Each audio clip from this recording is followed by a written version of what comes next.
Chapter 6. But as soon as she went out, he got up, latched the door, undid the parcel which Razumin had brought in that evening and had tied up again, and began dressing. Strange to say, he seemed immediately to have become perfectly calm, not a trace of his recent delirium nor of the panic fear that had haunted him of late. It was the first moment of a strange, sudden calm. His movements were precise and definite, a firm purpose was evident in them. Today, he muttered to himself. He understood that he was still weak, but his intense spiritual concentration gave him strength and self-confidence. He hoped, moreover, that he would not fall down in the street. When he had dressed in entirely new clothes, he looked at the money lying on the table, and after a moment's thought, put it in his pocket.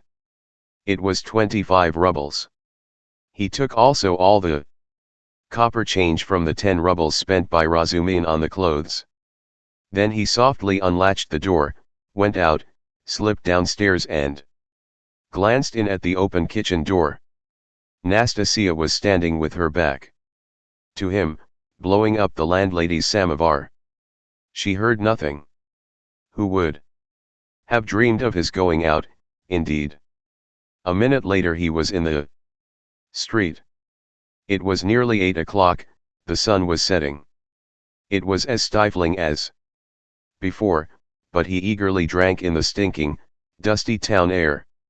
His head felt rather dizzy, a sort of savage energy gleamed suddenly in his feverish eyes and his wasted, pale and yellow face. He did not know and did not think where he was going. He had one thought only, that all this must be ended today, once for all, immediately, that he would not return home without it, because he would not go on living like that . How, with what to make an end? He had not an idea about it. He did not even want to think of it. He drove away thought tortured him. All he knew, all he felt was that everything must be changed one way or another, he repeated with desperate and immovable self-confidence and determination. From old habit he took his usual walk in the direction of the hay market. A dark-haired young man with a barrel organ was standing in the road in front of a little general shop and was grinding out a very sentimental song. He was accompanying a girl of 15, who stood on the pavement in front of him. She was dressed up in a crinoline, a mantle and a straw hat with a flame-colored feather in it, all very old and shabby. In a strong and rather agreeable voice, cracked and coarsened by street singing, she sang in hope of getting a copper from the shop. Raskolnikov joined 2 or 3 listeners, took out a 5-kopeck piece and put it in the girl's hand. She broke off abruptly on a sentimental high note, shouted sharply to the organ grinder, "Come on!" and both moved on to the next shop. "Do you like street music?" said Raskolnikov, addressing a middle-aged man standing idly by him. The man looked at him, startled and wondering. "I love to hear singing to a street organ," said Raskolnikov, and his manner seemed strangely out of keeping with the subject. "I like it. On cold, dark, damp autumn evenings they must be damp when all the passers-by have pale green, sickly faces, or better still when wet snow is falling straight down, when there's no wind, you know what I mean, and the street lamps shine through it." "I don't know." "Excuse me," muttered the stranger, frightened by the question and Raskolnikov's strange manner, and he crossed over to the other side of the street.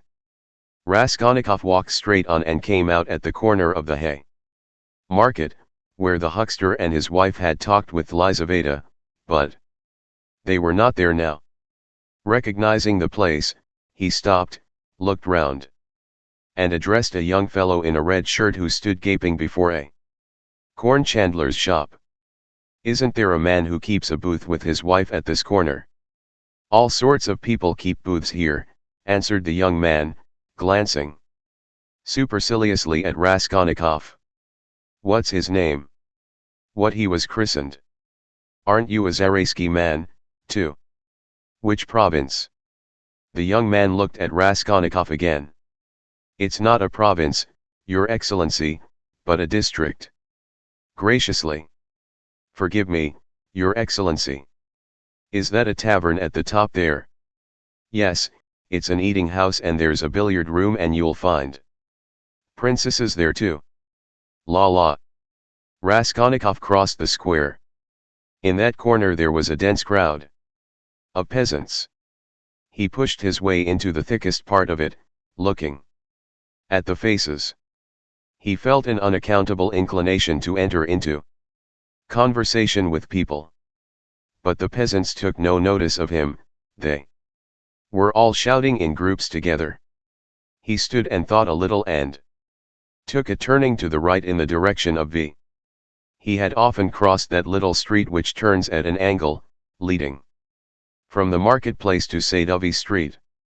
Of late he had often felt drawn to wander about this district, when he felt depressed, that he might feel more so. Now he walked along, thinking of nothing. At that point there is a great block of buildings, entirely let out in dram shops and eating houses. Women were continually running in and out, bareheaded and in their indoor clothes. Here and there they gathered in groups, on the pavement. Especially about the entrances to various festive establishments in the lower stories. From one of these a loud din, sounds of singing, the tinkling of a guitar and shouts of merriment, floated into the street. A crowd of women were thronging round the door, some were sitting on the steps, others on the pavement, others were standing talking. A drunken soldier, smoking a cigarette, was walking near them in the road. Swearing, he seemed to be trying to find his way somewhere, but had forgotten where. One beggar was quarreling with another, and a man dead drunk was lying right across the road. Raskolnikov joined the throng of women, who were talking in husky voices. They were bareheaded and wore cotton dresses and goatskin shoes.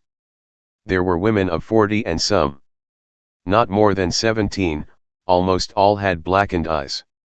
He felt strangely attracted by the singing and all the noise and uproar in the saloon below. Someone could be heard within dancing frantically, marking time with his heels to the sounds of the guitar and of a thin falsetto voice singing a jaunty air. He listened intently, gloomily and dreamily, bending down at the entrance and peeping inquisitively in from the pavement. "Oh, my handsome soldier! Don't beat me for nothing," trilled the thin voice of the singer. Raskolnikov felt a great desire to make out what he was singing, as though everything depended on that. "Shall I go in?" he thought. "They are laughing. From drink. Shall I get drunk?" "Won't you come in?" one of the women asked him. Her voice was still musical and less thick than the others. She was young and not repulsive, the only one of the group. "Why, she's pretty," he said, drawing himself up and looking at her. She smiled, much pleased at the compliment. "You're very nice looking yourself," she said. "Isn't he thin though?" observed another woman in a deep bass. "Have you just come out of a hospital?" "They're all generals' daughters, it seems, but they have all snub noses," interposed a tipsy peasant with a sly smile on his face, wearing a loose. "And you take it?" "I depose that I was reading, that I was looking and searching." He screwed up his eyes and paused. "I was searching and came here on purpose to do it for news of the murder of the old pawnbroker woman," he articulated at last, almost in a whisper, bringing his face exceedingly close to the face of Zametov. Zametov looked at him. steadily, without moving or drawing his face away. What struck Zametov afterwards as the strangest part of it all was that silence followed for exactly a minute, and that they gazed at one another all the while. "What if you have been reading about it?" he cried at last, perplexed and impatient. "That's no business of mine." "What of it?" "The same old woman," Raskolnikov went on in the same whisper, not heeding Zametov's explanation, "about whom you were talking in the police office, you remember, when I fainted. Well, do you understand now?" "What do you mean?" "Understand, what?" Zametov brought out, almost alarmed. Raskolnikov's set and earnest face was suddenly transformed, and he suddenly went off into the same nervous laugh as before, as though utterly unable to restrain himself. And in one flash he recalled with extraordinary vividness of sensation a moment in the recent past, that moment when he stood with the axe behind the door, while the latch trembled and the men outside swore and shook it, and he had a sudden desire to shout at them, to swear at them, to put out his tongue at them, to mock them, to laugh, and laugh, and laugh. "You are either mad, or," began Zametov, and he broke off, as though stunned by the idea that had suddenly flashed into his mind. Or what? What? Come, tell me." "Nothing," said Zametov, getting angry, "it's all nonsense." Both were silent. After his sudden fit of laughter Raskolnikov became suddenly thoughtful and melancholy. He put his elbow on the table and leaned his head on his hand. He seemed to have completely forgotten Zametov. The silence lasted for some time. "Why don't you drink your tea?" "It's getting cold," said Zametov. "What? Tea?" "Oh, yes." Raskolnikov sipped the glass, put a morsel of bread in his mouth and, suddenly looking at Zametov, seemed to remember everything and pulled himself together. At the same moment his face resumed its original mocking expression. He went on drinking tea. "There have been a great many of these crimes lately," said Zametov. "Only the other day I read in the Moscow News that a whole gang of false coiners had been caught in Moscow. It was a regular society. They used to forge tickets." "Oh, but it was a long time ago." "I read about it a month ago." Raskolnikov answered calmly. "So you consider them criminals," he added, smiling. "Of course they are criminals." They are children, simpletons, not criminals." "Why, 100 people meeting for such an object, what an idea. 3 would be too many, and then they want to have more faith in one another than in themselves. One has only to blab in his cups and it all collapses. Simpletons. They engaged untrustworthy people to change the notes. What a thing to trust to a casual stranger. Well, let us suppose that these simpletons succeed and each makes 1,000,000, and what follows for the rest of their lives? Each is dependent on the others for the rest of his life. Better hang oneself at once. And they did not know how to change the notes either. The man who changed the notes took 5,000 rubles, and his hands trembled. He counted the first 4,000. But did not count the 5,000. He was in such a hurry to get the money into his pocket and run away. Of course he roused suspicion. And the whole thing came to a crash through one fool. Is it possible that his hands trembled? Observed Zametov. Yes, that's quite possible. That, I feel quite sure, is possible. Sometimes one can't stand things. Can't stand that. Why, could you stand it then? No, I couldn't. For the sake of 100 Rubbles to face such a terrible experience. To go with false notes into a bank where it's their business to spot that sort of thing. No, I should not have the face to do it. Would you? Raskolnikov had an intense desire again to put his tongue out. Shivers kept running down his spine. I should do it quite differently, Raskolnikov began. This is how I would change the notes. I'd count the first 1,000 3 or 4 times. Backwards and forwards, looking at every note, and then I'd set to the second 1,000, I'd count that halfway through and then hold some 50 ruble note to the light, then turn it, then hold it to the light again to see whether it was a good one. I am afraid, I would say, a relation of mine lost 25 rubles the other day through a false note, and then I'd tell them the whole story. And after I began counting the third, no, excuse me, I would say, I fancy I made a mistake in the 700 in that second 1,000, I am not sure. And so I would give up the third 1,000 and go back to the second and so on to the end.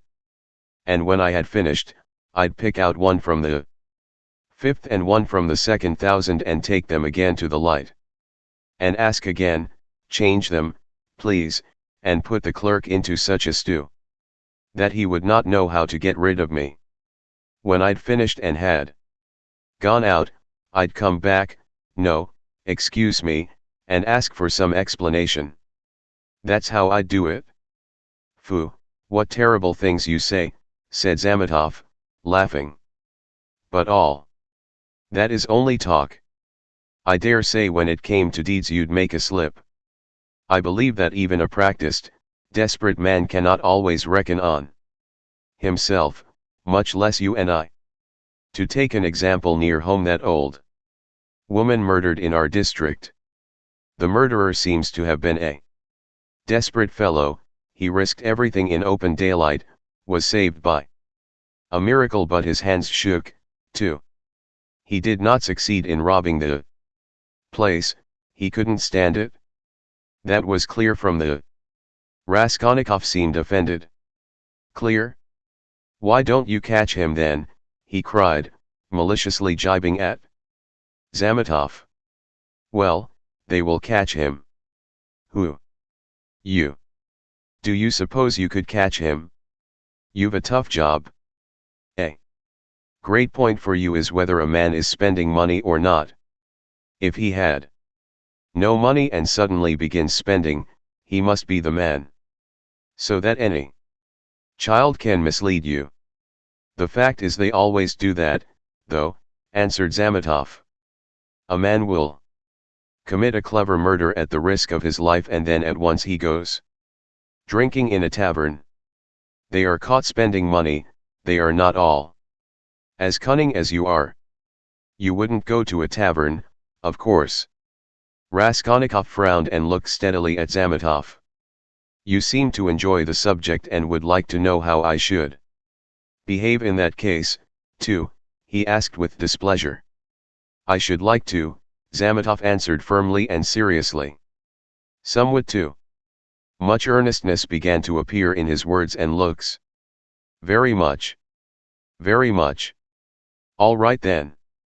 This is how I should behave, Raskolnikov began, again bringing his face close to Zametov's, again staring at him and speaking in a whisper, so that the latter positively shuddered. This is what I should have done. I should have taken the money and jewels, I should have walked out of there and have gone straight to some deserted place with fences round it and scarcely anyone to be seen, some kitchen garden or place of that sort. I should have looked out beforehand some stone weighing 100 weight or more which had been lying in the corner from the time the house was built. I would lift that stone, there would sure to be a hollow under it, and I would put the jewels and money in that hole. Then I'd roll the stone back so that it would look as before. Would press it down with my foot and walk away. And for a year or two, 3 maybe, I would not touch it. And, Well, they could search. There'd be no trace. You are a madman, said Zametov, and for some reason he too spoke in a whisper, and moved away from Raskolnikov, whose eyes were glittering. He had turned fearfully pale and his upper lip was twitching and quivering. He bent down as close as possible to Zametov, and his lips began to move. Without uttering a word. This lasted for half a minute. He knew what he was doing, but could not restrain himself. The terrible word trembled on his lips, like the latch on that door. In another moment it will break out, in another moment he will let it go, he will speak out. And what if it was I who murdered the old woman and Lizaveta, he said suddenly, and realized what he had done. Zametov looked wildly at him and turned white as the tablecloth. His face wore a contorted smile. But is it possible, he brought out faintly. Raskolnikov looked wrathfully at him. Own up that you believed it. Yes, you did. Not a bit of it, I believe it less than ever now, Zametov cried hastily. I've caught my cock sparrow. So you did believe it before, if now you believe less than ever. Not at all, cried Zametov, obviously embarrassed. Have you been frightening me so as to lead up to this? You don't believe it then? What were you talking about behind my back when I went out of the police office? And why did the explosive lieutenant question me after I fainted? Hey, there, he shouted to the waiter, getting up and taking his cap. How much? 30 kopecks, the latter replied, running up. And there is 20 kopecks for vodka. See what a lot of money. He held out his shaking hand to Zametov with notes in it. Red notes and blue, 25 rubles. Where did I get them? And where did my new clothes come from? You know I had not a kopeck. You've cross-examined my landlady, I'll be bound. Well, that's enough. Underscore say cause, underscore till we meet again. He went out, trembling all over from a sort of wild hysterical sensation, in which there was an element of insufferable rapture. Yet he was gloomy and terribly tired. His face was twisted as after a fit. His fatigue increased rapidly. Any shock, any irritating sensation, stimulated and revived his energies at once, but his strength failed as quickly when the stimulus was removed. Zametov, left alone, sat for a long time in the same place, plunged in thought. Raskolnikov had unwittingly worked a revolution in his brain on a certain point and had made up his mind for him conclusively. Ilya Petrovitch is a blockhead, he decided. Raskolnikov had hardly opened the door of the restaurant when he stumbled against Razumin on the steps. They did not see each other till they almost knocked against each other. For a moment they stood looking each other up and down. Razumin was greatly astounded, then anger, real anger gleamed fiercely in his eyes. So here you are, he shouted at the top of his voice, you ran away from your bed. And here I've been looking for you under the sofa. We went up to the garret. I almost beat Nastasia on your account. And here he is after all. Rodia. What is the meaning of it? Tell me the whole truth. Confess. Do you hear? It means that I'm sick to death of you all and I want to be alone. Raskolnikov answered calmly. Alone? When you are not able to walk, when your face is as white as a sheet and you are gasping for breath. Idiot. What have you been doing? In the Palais de Cristal? Own up at once. Let me go, said Raskolnikov and tried to pass him. This was too much for Razumin. He gripped him firmly by the shoulder. Let you go? You dare tell me to let you go? Do you know what I'll do? With you directly? I'll pick you up, tie you up in a bundle, carry you home under my arm and lock you up. Listen, Razumihin, Raskolnikov began quietly, apparently calm. Can't you see that I don't want your benevolence? A strange desire you have to shower benefits on a man who curses them, who feels them a burden in fact. Why did you seek me out at the beginning of my illness? Maybe I was very glad to die. Didn't I tell you plainly enough today that you were torturing me, that I was sick of you? You seem to want to torture people. I assure you that all that is seriously hindering my recovery, because it's continually irritating me. You saw Zosimuv went away just now to avoid irritating me. You leave me alone too, for goodness sake. What right have you, indeed, to keep me by force? Don't you see that I am in possession of all my faculties now? How can I persuade you not to persecute me with your kindness? I may be ungrateful, I may be mean, only let me be, for God's sake, let me be. Let me be, let me be.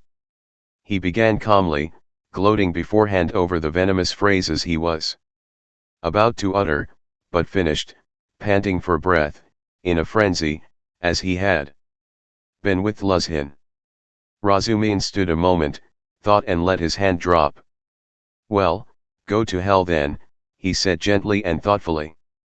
Stay, he roared, as Raskolnikov was about to move. Listen to me. Let me tell you, that you are all a set of babbling, posing idiots. If you've any little trouble you brood over it like a hen over an egg. And you are plagiarists even in that. There isn't a sign of independent life in you. You are made of spermaceti ointment and you've lymph in your veins instead of blood. I don't believe in any one of you. In any circumstances.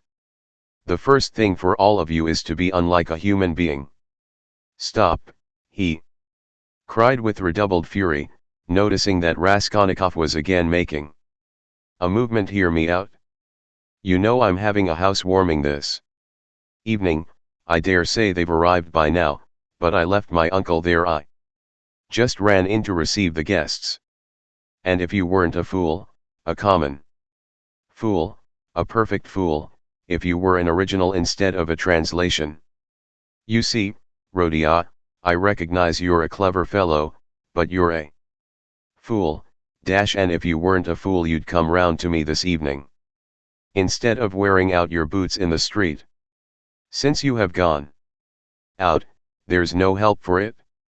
I'd give you a snug easy chair, my landlady has one, a cup of tea, company. Or you could lie on the sofa any way you would be with us. Zosimov will be there too. Will you come? No. Are rubbish. Razumihin shouted, out of patience. How do you know? You can't answer for yourself. You don't know anything about it? Thousands of times I've fought tooth and nail with people and run back to them afterwards. One feels ashamed and goes back to a man. So. Remember, Pochinkov's house on the third story. Why, Mr. Razumihin, I do believe you'd let anybody beat you from sheer benevolence. Beat? Whom? Me. I'd twist his nose off at the mere idea. Pochinkov's house, 47, Babushkin's flat. I shall not come, Razumihin. Raskolnikov turned and walked away. I bet you will, Razumihin shouted after him. I refuse to know you if you don't. Stay, hey, is Zametov in there? Yes. Did you see him? Yes. Talk to him? Yes. What about? Confound you, don't tell me then. Pochinkov's house, 47. Babushkin's flat, remember. Raskolnikov walked on and turned the corner into Sadovy Street. Razumin looked after him thoughtfully. Then with a wave of his hand he went into the house but stopped short of the stairs. Confound it, he went on almost aloud. He talks sensibly but yet. I am a fool. As if madmen didn't talk sensibly. And this was just what Zosimov seemed afraid of. He struck his finger on his forehead. What? If, how could I let him go off alone? He may drown himself. ACH. What a blunder. I can't. And he ran back to overtake Raskolnikov, but there was no trace of him. With a curse he returned with rapid steps to the Paleta Crystal to question Zametov. Raskolnikov walked straight to X Bridge, stood in the middle, and, leaning both elbows on the rail, stared into the distance. On parting with Razumin, he felt so much weaker that he could scarcely reach this place. He longed to sit or lie down somewhere in the street. Bending over the water, he gazed mechanically at the last pink flush of the sunset, at the row of houses growing dark in the gathering twilight, at one distant attic window on the left bank, flashing as though on fire in the last rays of the setting sun, at the darkening water of the canal. And the water seemed to catch his attention. At last red circles flashed before his eyes, the houses seemed moving, the passers-by, the canal banks, the carriages, all danced before his eyes. Suddenly he started. Saved again perhaps from swooning by an uncanny and hideous sight. He became aware of someone standing on the right side of him. He looked and saw a tall woman with a kerchief on her head, with a long, yellow, wasted face and red sunken eyes. She was looking straight at him, but obviously she saw nothing and recognized no one. Suddenly she leaned her right hand on the parapet, lifted her right leg over the railing, then her left, and threw herself into the canal. The filthy water parted and swallowed up its victim for a moment, but an instant later the drowning woman floated to the surface, moving slowly with the current, her head and legs in the water, her skirt inflated like a balloon over her back. A woman drowning! A woman drowning! Shouted dozens of voices. People ran up, both banks were thronged with spectators. On the bridge people crowded about Raskolnikov, pressing up behind him. Mercy on it, it's our Afrosinya, a woman cried tearfully close by. Mercy, save her, kind people, pull her out. A boat was shouted in the crowd. But there was no need of a boat. A policeman ran down the steps to the canal, threw off his great coat and his boots and rushed into the water. It was easy to reach her. She floated within a couple of yards from the steps. He caught hold of her clothes with his right hand and with his left seized a pole which a comrade held out to him. The drowning woman was pulled out at once. They laid her on the granite pavement of the embankment. She soon recovered consciousness, raised her head, sat up and began sneezing and coughing, stupidly wiping her wet dress with her hands. She said nothing. She's drunk herself out of her senses, the same woman's voice wailed at her side. Out of her senses. The other day she tried to hang herself, we cut her down. I ran out to the shop just now, left my little girl to look after her, and here she's in trouble again. A neighbor. Gentlemen, a neighbor, we live close by, the second house from the end. See yonder. The crowd broke up. The police still remained round the woman. Someone mentioned the police station. Raskolnikov looked on with a strange sensation of indifference and apathy. He felt disgusted. No, that's loathsome, water, it's not good enough, he muttered to himself. Nothing will come of it, he added, no use to wait. What about the police office? And why isn't Zametov at the police office? The police office is open till 10 o'clock, he turned his back to the railing. And looked about him. Very well then, he said resolutely, he moved from the bridge and walked in the direction of the police office. His heart felt hollow and empty. He did not want to think. Even his depression had passed, there was not a trace now of the energy with which he had set out to make an end of it all. Complete apathy had succeeded to it. Well, it's a way out of it, he thought, walking slowly and listlessly along the canal bank. Anyway, I'll make an end, for I want to. But is it a way out? What does it matter? There'll be the square yard of space, But what an end? Is it really the end? Shall I tell them or not? Ah, damn. How tired I am. If I could find somewhere to sit or lie down soon. What I am most ashamed of is its being so stupid. But I don't care about that either. What idiotic ideas come into one's head. To reach the police office he had to go straight forward and take the second turning to the left. It was only a few paces away. But at the first turning he stopped and, after a minute's thought, turned into a side street and went 2 streets out of his way, possibly without any object, or possibly to delay a minute and gain time. He walked, looking at the ground.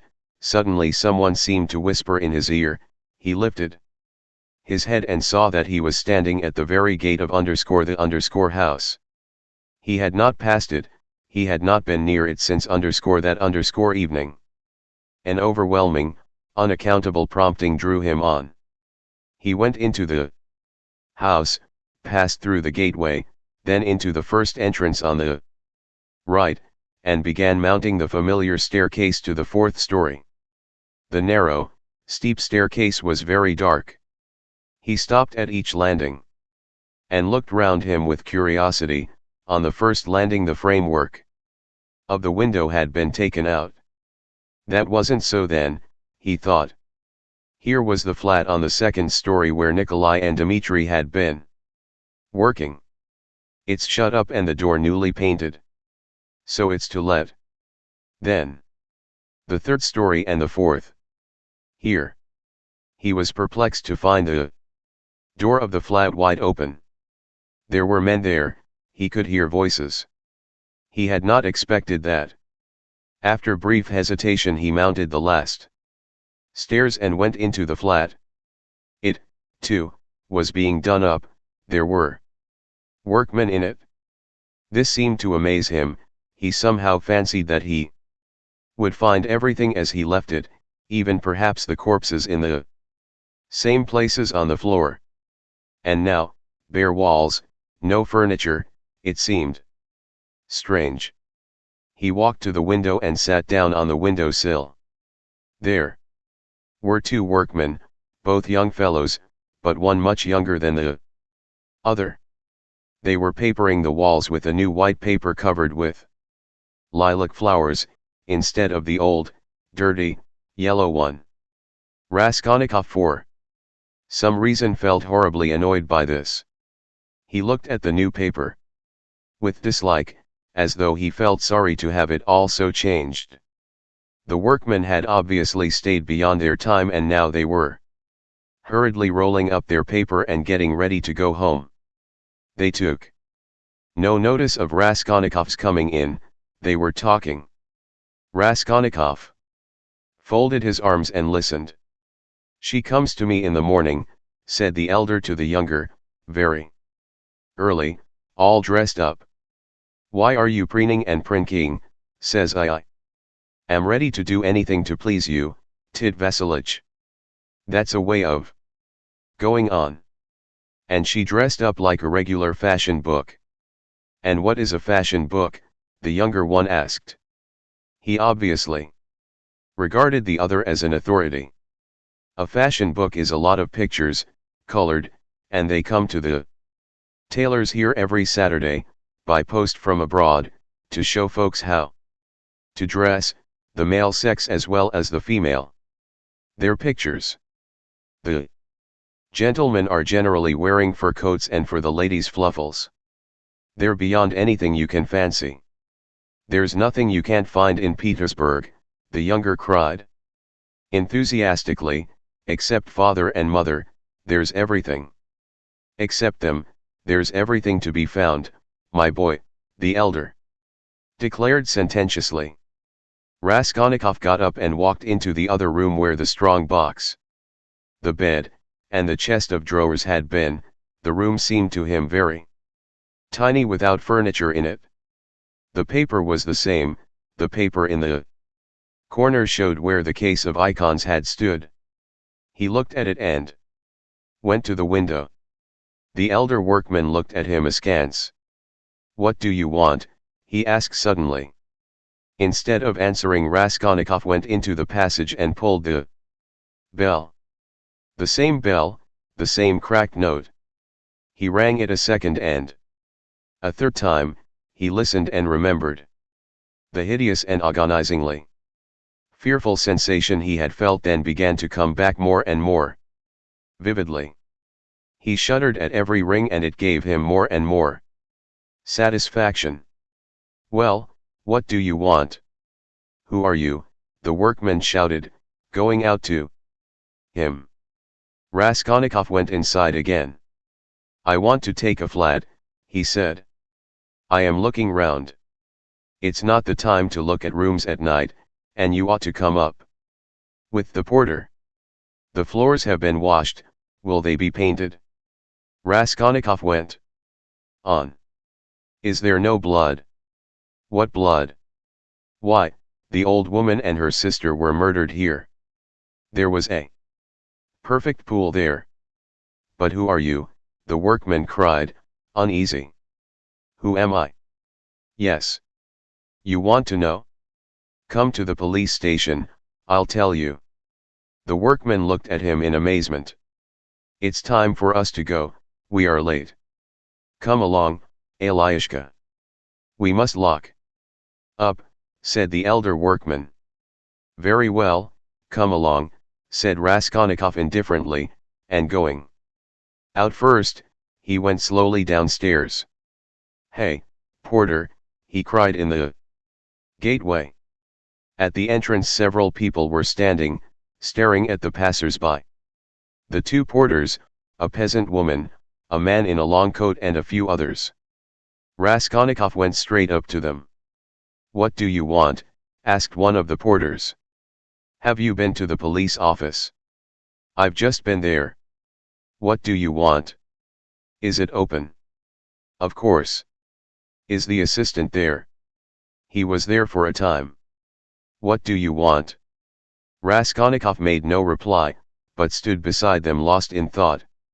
"He's been to look at the flat," said the elder workman, coming forward. "Which flat?" "Where we are at work." "Why have you washed away the blood?" says he. "There has been a murder here," says he, "and I've come to take it." And he began ringing at the bell, all but broke it. "Come to the police station," says he. "I'll tell you everything there." He wouldn't leave us. The porter looked at Raskolnikov, frowning and perplexed. "Who are you?" he shouted as impressively as he could. "I am Rodion Romanovich Raskolnikov, formerly a student. I live in Shil's house, not far from here, flat number 14, asked the porter. "He knows me." Raskolnikov said all this in a lazy, dreamy voice, not turning round, but looking intently into the darkening street. "Why have you been to the flat?" "To look at it." "What is there to look at?" "Take him straight to the police station," the man in the long coat jerked in abruptly. Raskolnikov looked intently at him over his shoulder and said in the same slow, lazy tones, "Come along." "Yes, take him," the man went on more confidently. Why was he going? Into _that_, What's in his mind, eh? He's not drunk, but God knows what's the matter with him, muttered the workman. But what do you want? The porter shouted again, beginning to get angry. In earnest, why are you hanging about? You funked the police station then, said Raskolnikov jeeringly. How funk it? Why are you hanging about? He's a rogue, shouted the peasant woman. Why waste time talking to him, cried the other porter, a huge peasant. In a full open coat and with keys on his belt. Get along. He is a rogue. And no mistake. Get along. And seizing Raskolnikov by the shoulder he flung him into the street. He lurched forward, but recovered his footing, looked at the spectators in silence and walked away. Strange man, observed the workman. There are strange folks about nowadays, said the woman. You should have taken him to the police station all the same, said the man in the long coat. Better have nothing to do with him, decided the big porter. A regular rogue. Just what he wants, you may be sure, but once take him up, you won't get rid of him. We know the sort. Shall I go there or not, thought Raskolnikov, standing in the middle of the thoroughfare at the crossroads, and he looked about him, as though expecting from someone a decisive word. But no sound came, all was dead and silent like the stones on which he walked, dead to him alone. All at once at the end of the street, 200 yards away, in the gathering dusk he saw a crowd and heard talk and shouts. In the middle of the crowd stood a carriage. A light gleamed in the middle of the street. What is it? Raskolnikov turned to the right and went up to the crowd. He seemed to clutch at everything and smiled coldly when he recognized it, for he had fully made up his mind to go to the police station and knew that it would all soon be over.